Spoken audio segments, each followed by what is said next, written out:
ಅಣ್ಣ ನೀವು ಹೋಗ್ಬೇಕಾದ್ರೆ ಎಮೋಷನಲ್ ಆಗಿರಿ, ಒಂದು ತಿಂಗಳ ಕಾಲ ಫಸ್ಟ್ ಟೈಮ್ ಮನೆ ಬಿಟ್ಟು ಹೋಗ್ತಿದ್ದೀನಿ ಅಂತ. ಸೊ ಇವತ್ತು ಬಂದ್ರಿ, ಗೇಟ್ ಒಳಗಡೆ ಬಂದಾಗ ಅಭಿಮಾನಿಗಳ ಈ ಒಂದು ಸ್ವಾಗತ ಏನು ಅನ್ನಿಸ್ತು ಆ ಕ್ಷಣ? ಇವಾಗಿಂದ ನಮ್ಮ 38 ವರ್ಷದಿಂದ ಆ ಹೂನೇ ನನ್ನ ಬೆಳೆಸ್ತಾ ಇದ್ದಾರೆ. ಇವತ್ತಿಂದ ಬೆಳೆಸ್ತಾ ಇರೋದಂತಲ್ಲ, ಶಿವಣ್ಣನಿಗೆ ಏನಾದ್ರು ಆಗಬೇಕು ಅಂತ ಇದರಿಂದ ಯಾವಾಗಿದ್ರು ಅವ್ರು ನನ್ನ ಅದೇ ಥರ ಹೂಲೇ ಬೆಳೆಸ್ತಿದ್ದಾರೆ. ಅದು ನನಗೇನು ಅದಕ್ಕಿಂತ ಹೆಚ್ಚೇನಂದರೆ ಅವ್ರ ಪ್ರೀತಿ, ಅವ್ರ ಕಾಳಜಿ ಇದೆಯಲ್ಲ, ಏನಾಗಿದೆ ಪ್ರತಿಯೊಬ್ಬರಿಗೂ ಇದೆಯಲ್ಲ, ನನಗೆ ಅದು ಭಾಳ ಟಚ್ ಆಗಿದೆ. ಕಿಂಗ್ ಇಸ್ ಬ್ಯಾಕ್ ಅಂತ ನಿಮ್ಮನ್ನ ಇವತ್ತು ವೆಲ್ಕಮ್ ಮಾಡಿರೋದು ಎಲ್ಲ ಅಭಿಮಾನಿಗಳು. ಕಿಂಗ್ ಇಸ್ ಬ್ಯಾಕ್ ಅಂತ. King will be always back.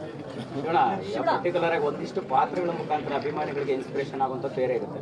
ಇಂಥದ್ದೊಂದು ಸಂದರ್ಭನೂ ಕೂಡ ಗೆದ್ದು ಈಗ ನೀವು ಇನ್ಸ್ಪಿರೇಷನ್ ಆಗ್ತಾ ಇದ್ದಾರೆ. ಯಾಕಂದ್ರೆ ಸಹಜವಾಗಿ ಇಂಥದ್ದೊಂದು ಸಂದರ್ಭ ಬಂದಾಗ ಫೇಸ್ ಮಾಡೋದು ತುಂಬಾ ಡಿಫಿಕಲ್ಟ್ ಆಗಿರುತ್ತೆ, ಸಹಜವಾಗಿ ಕುಗ್ಗಿ ಹೋಗ್ತಾರೆ.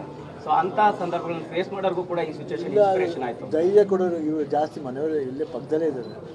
ಅವರಿರ್ಬೋದು, ಫ್ರೆಂಡ್ಸ್ ಇರ್ಬೋದು, ಆ್ಯಂಡ್ ಸಂಬಂಧಿಕರು ಇರ್ಬೋದು.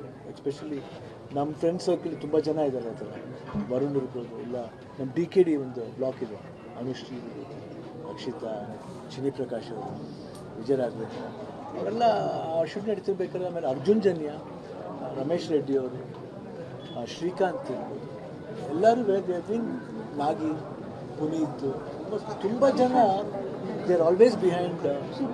ಧೈರ್ಯ ಇದೆ. ಆಮೇಲೆ ಏನಾಗುತ್ತೆ ನನಗೆ ಅದ್ರ ಬಗ್ಗೆ ಕೇರ್ ಇಲ್ಲ. ಓಕೆ ನೋಡೋಣ ಅಷ್ಟೇ ಇದ್ದಿದ್ದೆ ಹೊರತು ಏನು ಆಗ್ಬೋದು, ಹೆಂಗೆ ಆಗ್ಬೋದು ಅಂತ. ಬಟ್ ಡಾಕ್ಟ್ರ್ ಮನೋರು ಅದೇ ಹೇಳ್ತಿದ್ರು, ನೀವು ಧೈರ್ಯ ಮೆಚ್ಚಬೇಕಾದ್ದು. ಹೆಂಗೆ ಓಪನ್ ಆಗಿ ಹೇಳಿದ್ದೀರಾ, ಇವತ್ತು ಒಂದು ಇನ್ಸ್ಪಿರೇಷನ್ ಆಗಿದೆ. ಅವ್ರು ಬಂದು ಇನ್ನೇನಿಲ್ಲ ಆಗಿ ಎಲ್ಲ ಆಯಿತು. ಒಂದು 3-4 ಡೇಸ್ ರಿಪೋರ್ಟ್ ಬಂತು, ಪೆಥಾಲಜಿ ರಿಪೋರ್ಟ್ ಬಂದು ಕ್ಯಾನ್ಸರ್ ಫ್ರೀ ಅಂತ ಬಂತು. ಸೊ ಅದೇ ಹೈಯೆಸ್ಟ್. ಅದಕ್ಕಿಂತ ಇನ್ನು ಹೆಚ್ಚು ಇನ್ನೇನು ಬೇಕು ಹೇಳಿ. ಟ್ರೀಟ್ಮೆಂಟ್ ಪ್ರೊಸೆಸ್ ಆತ್ಮವಿಶ್ವಾಸ ಅಂದರೆ ನೀವೇ ಹೇಳ್ತೀರಲ್ಲ, ಭಯ ಪಡೋ ಜನ ಇಲ್ಲ ಅಂತ ನಿಮ್ಮಷ್ಟು ನೀವೇ ಧೈರ್ಯ ತಗೊಳ್ತಿರಲಿಲ್ಲ. ಅದ್ರ ಜೊತೆಗೆ ಡಾಕ್ಟರ್ಗೊಂದು ಧೈರ್ಯ ಕೊಡೋದಿಲ್ಲ. ಶಿವಣ್ಣ ನೀವು ಮುಗಿದ ಮೇಲೆ ನಿಮ್ಮ ಚಾಲೆಂಜ್ ಸ್ಟಾರ್ಟ್ ಮಾಡಿಬಿಡಿ. ಆ ಥರದೊಂದು ಆತ್ಮವಿಶ್ವಾಸ, ಈ ಥರದೊಂದು ಸಮಸ್ಯೆ ಇರೋರಿಗೊಂದು ದೊಡ್ಡ ಪಾಠ ಆಗಿರುತ್ತೆ ಅಂತ ಆತ್ಮವಿಶ್ವಾಸ ಇರ್ತಾರೆ ಎಲ್ಲ ಇರ್ಬೋದು. ಇಲ್ಲಮ್ಮ, ಎಲ್ಲ ಮನುಷ್ಯನಿಗೂ ಸ್ವಲ್ಪ ಭಯ ಅನ್ನೋದು ಇದ್ದೇ ಇರುತ್ತಮ್ಮ. ಜೊತೆಯಲ್ಲಿ ಧೈರ್ಯವಾಗಿ ಹೋಗ್ಬೇಕಷ್ಟೇ. ಏನೇ ಆದರೂ ಪರವಾಗಿಲ್ಲ ಅಂತ ಮುಂದೋಗ್ಬೇಕಷ್ಟೇ. ಟ್ರೀಟ್ಮೆಂಟ್ ಪ್ರೊಸೆಸ್ ಹೆಂಗಿದೆ? ಯಾಕಂದರೆ ಈಗ 190 6 ಸರ್ಜರಿ ಅಲ್ಲ, ಅದು 6 ಸರ್ಜರಿನ ಒಟ್ಟಿಗೆ ಸೇರಿಸಿ ಮಾಡಿರೋದು, ಒಂದೇ ಇದನ್ನು ಮಾಡಿರೋದು. ಬಟ್ ಆ ಹೊಲಿಗೆದು 190 ಮಾಡಿಗೆ ನನಗೆ ಅದೆಲ್ಲ ಗೊತ್ತಿಲ್ಲ. ಯಾಕಂದರೆ ನಾನು ಕೇಳೋ ಪರಿಸ್ಥಿತಿ ಇರಲಿಲ್ಲ. ಅವರ ಡಾಕ್ಟರ್ ಅದ್ರ ಬಗ್ಗೆ ಹೇಳೂ ಇಲ್ಲ ನನ್ನ ಹತ್ರ. ಅಣ್ಣ ನೀವು ಹೋಗ್ಬೇಕಾದ್ರೆ ಎಮೋಷನಲ್ ಆಗಿರಿ, ಒಂದು ತಿಂಗಳ ಕಾಲ ಫಸ್ಟ್ ಟೈಮ್ ಮನೆ ಬಿಟ್ಟು ಹೋಗ್ತಿದ್ದೀನಿ ಅಂತ. ಸೊ ಇವತ್ತು ಬಂದ್ರಿ, ಗೇಟ್ ಒಳಗಡೆ ಬಂದಾಗ ಅಭಿಮಾನಿಗಳ ಈ ಒಂದು ಸ್ವಾಗತ ಏನು ಅನ್ನಿಸ್ತು ಆ ಕ್ಷಣ? ಇವಾಗಿಂದ ನಮ್ಮ 38 ವರ್ಷದಿಂದ ಆ ಹೂನೇ ನನ್ನ ಬೆಳೆಸ್ತಾ ಇದ್ದಾರೆ. ಇವತ್ತಿಂದ ಬೆಳೆಸ್ತಾ ಇರೋದಂತಲ್ಲ, ಶಿವಣ್ಣನಿಗೆ ಏನಾದ್ರು ಆಗಬೇಕು ಅಂತ ಇದರಿಂದ ಯಾವಾಗಿದ್ರು ಅವ್ರು ನನ್ನ ಅದೇ ಥರ ಹೂಲೇ ಬೆಳೆಸ್ತಿದ್ದಾರೆ. ಅದು ನನಗೇನು ಅದಕ್ಕಿಂತ ಹೆಚ್ಚೇನಂದರೆ ಅವ್ರ ಪ್ರೀತಿ, ಅವ್ರ ಕಾಳಜಿ ಇದೆಯಲ್ಲ, ಏನಾಗಿದೆ ಪ್ರತಿಯೊಬ್ಬರಿಗೂ ಇದೆಯಲ್ಲ, ನನಗೆ ಅದು ಭಾಳ ಟಚ್ ಆಗಿದೆ. ಕಿಂಗ್ ಇಸ್ ಬ್ಯಾಕ್ ಅಂತ ನಿಮ್ಮನ್ನ ಇವತ್ತು ವೆಲ್ಕಮ್ ಮಾಡಿರೋದು ಎಲ್ಲ ಅಭಿಮಾನಿಗಳು. ಕಿಂಗ್ ಇಸ್ ಬ್ಯಾಕ್ ಅಂತ. King will be always back. Particular ಆಗಿ ಒಂದಿಷ್ಟು ಪಾತ್ರಗಳ ಮುಖಾಂತರ ಅಭಿಮಾನಿಗಳಿಗೆ ಇನ್ಸ್ಪಿರೇಷನ್ ಆಗುವಂತ ಬೇರೆ ಇರುತ್ತೆ. ಇಂಥದ್ದೊಂದು ಸಂದರ್ಭನೂ ಕೂಡ ಗೆದ್ದು ಈಗ ನೀವು ಇನ್ಸ್ಪಿರೇಷನ್ ಆಗ್ತಾ ಇದ್ದಾರೆ. ಯಾಕಂದ್ರೆ ಸಹಜವಾಗಿ ಇಂಥದ್ದೊಂದು ಸಂದರ್ಭ ಬಂದಾಗ ಫೇಸ್ ಮಾಡೋದು ತುಂಬಾ ಡಿಫಿಕಲ್ಟ್ ಆಗಿರುತ್ತೆ, ಸಹಜವಾಗಿ ಕುಗ್ಗಿ ಹೋಗ್ತಾರೆ. ಸೊ ಅಂತ ಸಂದರ್ಭಗಳನ್ನು ಫೇಸ್ ಮಾಡೋರ್ಗೂ ಕೂಡ ಈ ಸಿಚುವೇಶನ್ ಇನ್ಸ್ಪಿರೇಷನ್ ಆಯ್ತು. ಧೈರ್ಯ ಕೊಡೋರು ಇವರು ಜಾಸ್ತಿ ಮನೆಯವರು ಇಲ್ಲೇ ಪಕ್ಕದಲ್ಲೇ ಇದ್ದಾರೆ.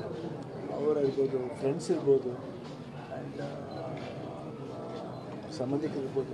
ಎಸ್ಪೆಷಲಿ ನಮ್ಮ ಫ್ರೆಂಡ್ಸ್ ಸರ್ಕಲ್ ತುಂಬ ಜನ ಇದ್ದಾರೆ. ಆ ಥರ ವರುಣ್ ಇರ್ಬೋದು, ಇಲ್ಲ ನಮ್ಮ DKD ಒಂದು ಬ್ಲಾಕ್ ಇದೆ, ಅನುಶ್ರೀ ಇರ್ಬೋದು, ಅಕ್ಷಿತಾ, ಚಿನಿ ಪ್ರಕಾಶ್ ಅವರು, ವಿಜಯರಾಘವೇಂದ್ರ ಅವರೆಲ್ಲ ಶೂಟ್ ನಡೀತಿರ್ಬೇಕಾದ್ರೆ. ಆಮೇಲೆ ಅರ್ಜುನ್ ಜನ್ಯ, ರಮೇಶ್ ರೆಡ್ಡಿ ಅವರು, ಶ್ರೀಕಾಂತ್ ಇರ್ಬೋದು, ಎಲ್ಲರೂ ಬೇರೆ ನಾಗಿ, ಪುನೀತ್, ತುಂಬ ಜನ ದೇ ಆರ್ ಆಲ್ವೇಸ್ ಬಿಹೈಂಡ್. ಧೈರ್ಯ ಇದೆ. ಆಮೇಲೆ ಏನಾಗುತ್ತೆ ನನಗೆ ಅದ್ರ ಬಗ್ಗೆ ಕೇರ್ ಇಲ್ಲ. ಓಕೆ ನೋಡೋಣ ಅಷ್ಟೇ ಇದ್ದಿದ್ದೆ ಹೊರತು ಏನು ಆಗ್ಬೋದು, ಹೆಂಗೆ ಆಗ್ಬೋದು ಅಂತ. ಬಟ್ ಡಾಕ್ಟ್ರ್ ಮನೋರು ಅದೇ ಹೇಳ್ತಿದ್ರು, ನೀವು ಧೈರ್ಯ ಮೆಚ್ಚಬೇಕಾದ್ದು. ಹೆಂಗೆ ಓಪನ್ ಆಗಿ ಹೇಳಿದ್ದೀರಾ, ಇವತ್ತು ಒಂದು ಇನ್ಸ್ಪಿರೇಷನ್ ಆಗಿದೆ. ಅವ್ರು ಬಂದು ಇನ್ನೇನಿಲ್ಲ ಆಗಿ ಎಲ್ಲ ಆಯಿತು. ಒಂದು 3-4 ಡೇಸ್ ರಿಪೋರ್ಟ್ ಬಂತು, ಪೆಥಾಲಜಿ ರಿಪೋರ್ಟ್ ಬಂದು ಕ್ಯಾನ್ಸರ್ ಫ್ರೀ ಅಂತ ಬಂತು. ಸೊ ಸೊ ಅದೇ ಹೈಯೆಸ್ಟ್, ಅದಕ್ಕಿಂತ ಇನ್ನು ಹೆಚ್ಚು ಇನ್ನೇನು ಬೇಕು ಹೇಳಿ. ಟ್ರೀಟ್ಮೆಂಟ್ ಪ್ರೊಸೆಸ್ ಆತ್ಮವಿಶ್ವಾಸ ಅಂದ್ರೆ ನೀವೇ ಹೇಳ್ತೀರಲ್ಲ, ಭಯಪಡೋ ಜನ ಇಲ್ಲ ಅಂತ ನಿಮ್ಮಷ್ಟು ನೀವೇ ಧೈರ್ಯ ತಗೊಂಡಿಲ್ಲ. ಅದ್ರ ಜೊತೆಗೆ ಡಾಕ್ಟರ್ಗೊಂದು ಧೈರ್ಯ ಕೊಡೋದಿಲ್ಲ. ಶಿವಣ್ಣ ನೀವು ಮುಗಿದ ಮೇಲೆ ನಿಮ್ಮ ಚಾಳಿ ನೀವು ಸ್ಟಾರ್ಟ್ ಮಾಡ್ಬಿಡಿ. ಆ ಥರದೊಂದು ಆತ್ಮವಿಶ್ವಾಸ, ಈ ಥರದೊಂದು ಸಮಸ್ಯೆ ಇರೋರಿಗೆ ಒಂದು ದೊಡ್ಡ ಪಾಠ ಆಗಿರುತ್ತೆ ಅಂತ ಆತ್ಮವಿಶ್ವಾಸ ಇರ್ತಾರೆ ಎಲ್ಲ ಇರ್ಬೋದು. ಇಲ್ಲಮ್ಮ, ಎಲ್ಲ ಮನುಷ್ಯನಿಗೂ ಸ್ವಲ್ಪ ಭಯ ಅನ್ನೋದು ಇದ್ದೇ ಇರುತ್ತಮ್ಮ. ಜೊತೆಯಲ್ಲಿ ಧೈರ್ಯವಾಗಿ ಹೋಗ್ಬೇಕಷ್ಟೇ. ಏನೇ ಆದರೂ ಪರವಾಗಿಲ್ಲ ಅಂತ ಮುಂದೋಗ್ಬೇಕಷ್ಟೇ. ಟ್ರೀಟ್ಮೆಂಟ್ ಪ್ರೊಸೆಸ್ ಹೆಂಗಿದೆ? ಯಾಕಂದ್ರೆ ಈಗ 190 ಗಳಿಗೆ 6 ಸರ್ಜರಿ ಅಂತ ಹೇಳ್ತಾರೆ. ಅಷ್ಟೊಂದು ಕಠಿಣ ಸಮಯ. ಆ ವಿರಾಮಿ 6 ಸರ್ಜರಿ ಅಲ್ಲ, ಅದು 6 ಸರ್ಜರಿನ ಒಟ್ಟಿಗೆ ಸೇರಿಸಿ ಮಾಡಿರೋದು, ಇದೇ ಇದ್ರಲ್ಲಿ ಮಾಡಿರೋದು. ಬಟ್ ಆ ಹೊಲಿಗೆದು 190 ಮಾರ್ಗೆ ನನಗೆ ಅದೆಲ್ಲ ಗೊತ್ತಿಲ್ಲ. ಯಾಕಂದರೆ ನಾನು ಆ ಕೇಳೋ ಪರಿಸ್ಥಿತಿ ಇರಲಿಲ್ಲ. ಅಷ್ಟು ಕಠಿಣ ಸಮಯ. ಅವರ ಡಾಕ್ಟರ್ ಅದ್ರ ಬಗ್ಗೆ ಏನೂ ಇಲ್ಲ ನನ್ನ ಹತ್ರ.